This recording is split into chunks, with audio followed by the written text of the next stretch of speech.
Pwede na maging kwan siya, no? Maging silbing inumin natin, no? No, ibig sabihin nutritious pa. Tapos yung sa mga kwan naman, taga Bicol, yung kaibigan kong taga Bicol, sabi niya naman, alam mo yung mga kaibigan, no? Halimbawa na, tapos yung sa Cotabato, alam mo kung mag-party daw sila, wala daw soft drinks. So, sabi ko, ano po ginagamit mo? Sabi niya, ganito lang, no? Yung ginagawa po namin ay, naglalaga po kami ng dahon ng kamuti tops, pati yung kanyang baging, no? Linalagay, no? O kaya, pero kahit dahon lang, no? Dahon ng saging, no, hindi dahon ng saging, dahon ng kamuti, pag sa amin kasi yan tinangkong, no? Dahon ng kamuti, lagyan siya ng kalamansi, at saka lagyan siya ng lemongrass o na tanglad. Sabi niya, alam mo, napakasarap, no? So, ang problema lang, makibigan, magkaroon ka ng extra time para sa pag-prepare. Kasi kailangan mo maraming panahon para mag-prepare. Maglaga ka ng dahon ng kamuti. Lagyan mo siya ng lemongrass o kaya ng tanglad. Lagyan mo siya ng iba pang dahon, no? Sabi niya, maliban sa mabango, nutritious pa, no? Ang problema, makibigan, parang siyempre maglagay ka rin ng asukal.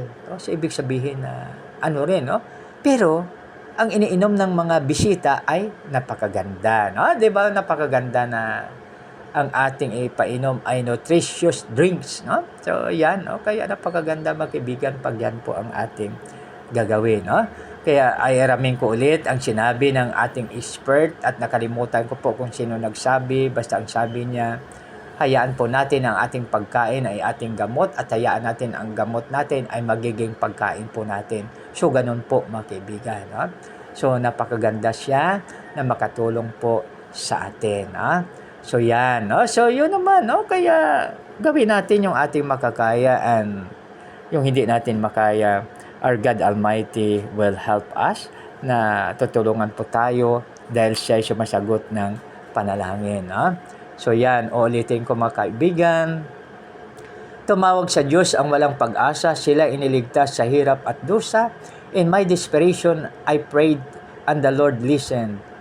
He saved me from all my troubles. Tapos sa Cebuano, kining alaot, basong masangpit sa Ginoo, o gitubag siya, o giluwas gikan sa iyang mga kalisdanan. So dito, mga kaibigan, punta na tayo sa tinatawag natin na unang-una, bago tayo tumawag sa ating Panginoon, dapat tayo po ay nakapagpatawad na, no? Tulad sa sinabi ko po kanina, makikita natin sa New Testament na pag ikaw ay maghandog, mayroon kang handog sa ating Panginoon, at na alaala mo na mayroon kang kaalitan, isang tabi mo po muna ang iyong ihandog at pumunta ka doon sa tao na kung saan mayroon kang kaalitan at mayroon kayong kaalitan at kayo ay mag-usap at para maging maayos. At kung halimbawa hindi mo na matagpuan, isa sa ginawa ni Haring David, sabi niya, Lord, sa iyo lamang ako nagkasala, kaya patawarin mo ako, no? So, yan po, mga kaibigan. So, para na marinig ni Lord ang ating tinatawag na panalangin. So, alalahanin natin, pag mawalan tayo ng pag-asa, mga kaibigan, at magkaroon tayo ng hirap at dusa. Sa English, in my desperation, I prayed and the Lord listened. So, ibig sabihin, mga kapatid, kasi ang ginawa ni Haring David, 7 beses siya nagpe-pray. Sa atin naman, no, pagsundin natin, paggising natin sa umaga, prayer, isa. Pagtulog natin sa gabi, isa, no? Pagkain natin, 5 beses tayo kumakain. 'Di ba, no? So, almusal, merienda sa umaga, tanghalian, merienda sa hapon, tapos sa hapunan. So, ibig sabihin 5. So, sa bawat meals po natin, nagkaroon tayo ng prayer, nagpapasalamat tayo, na grateful tayo, we receive it gratefully, no? So, yan, no, mga kaibigan, no? So, tayo ay nagpe-pray ng 5-7 beses. Subalit, ang iba ay bago mag-umpisa sa opisina, nagpe-pray bago umalis sa opisina, nagpe-pray. So, ibig sabihin na about 10 yung ating prayer sa araw-araw. No? So, simple short prayer lang naman yun. No? So, yan mga kaibigan. So, alalahanin po natin yan. Tapos, siyempre, bago tayo humingi, mag-pray kay Lord, no? Yung huwag natin kalimutan na magpatawad po muna. Dahil pag tayo magpatawad, no? So, yan. Tapos, siyempre, ihayag natin kung ano mang mayroon tayong pagkakamali. Dahil makaibigan, tayo lang ang nakakaalam ng ating pagkakamali o ang ating Panginoon dahil God is watching us from a distance. No? So kaya huwag tayong mag-atubili na hingi ng tawad sa ating Panginoon sa mga wrongdoings po natin. No? Kaya alalahanin po natin ang nakasulat doon sa Matthew 5:44 na pray for your enemy, love your enemy, do good to your enemy, and bless your enemy. No? So, biro mo yan, 4 na gagawin natin sa ating kaaway. No? So, palit mga kapatid, pag ating susundin yan, advantage po sa atin. At, bakit nasulat yan? Kasi, health-friendly sa atin. No? So, ibig sabihin, makatulong na mapangalagaan natin ang ating katawan, na maintain natin ang good health dahil sa ating ginagawa. No? So, ibig sabihin yung sa Bible, mga kaibigan, pagsusundin po natin na makalaking tulong na maintain natin ang ating good health. So, bakit kailangan po natin ang good health?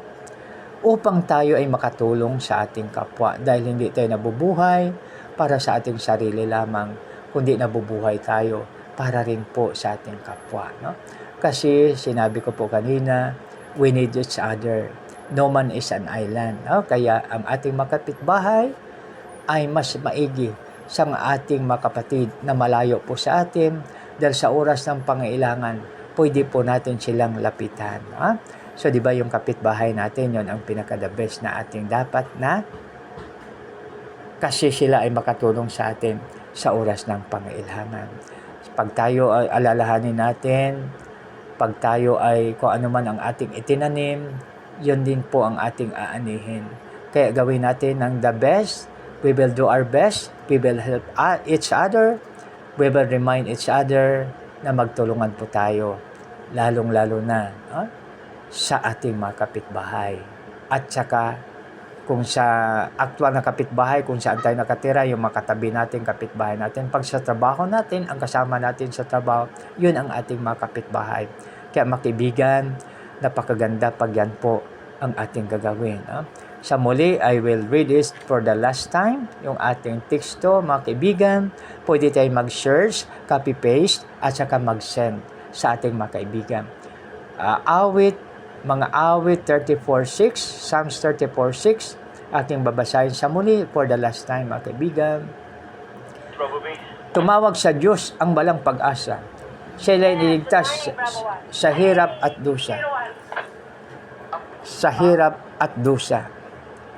Sa English, mga kaibigan, in my desperation, I prayed and the Lord listened.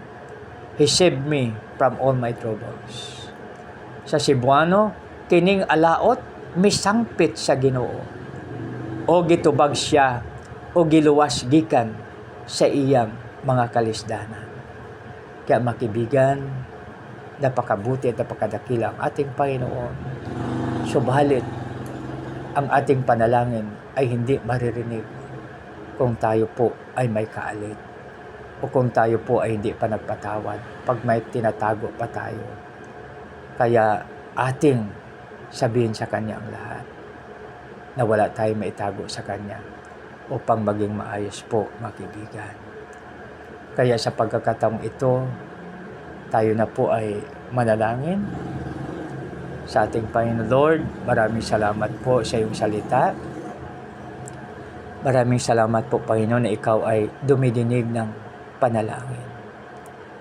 Lord, tulungan mo po kami na makatulong, na kami ay magiging alulod ng pagpapala na mga aming kapatid na nawala ng pag-asa, na nakaranas ng hirap at ginawa, tulungan mo po kami, Panginoon, na kami po ay makatulong upang sila ay ma-remind, O Lord, o malaman po nila na Ikaw ay dumidinig ng panalangin.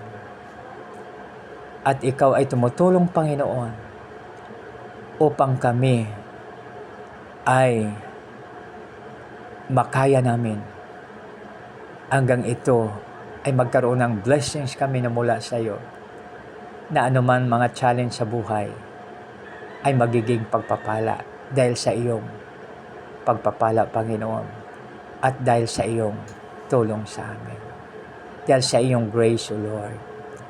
Lord, marami pong salamat sa iyong masalita. Tulungan mo kaming manatili po ito sa amin at aming ma-share. Salamat, O Lord, sa pangalan ni Jesus na aming Panginoon at tagapagligtas. Amen and amen.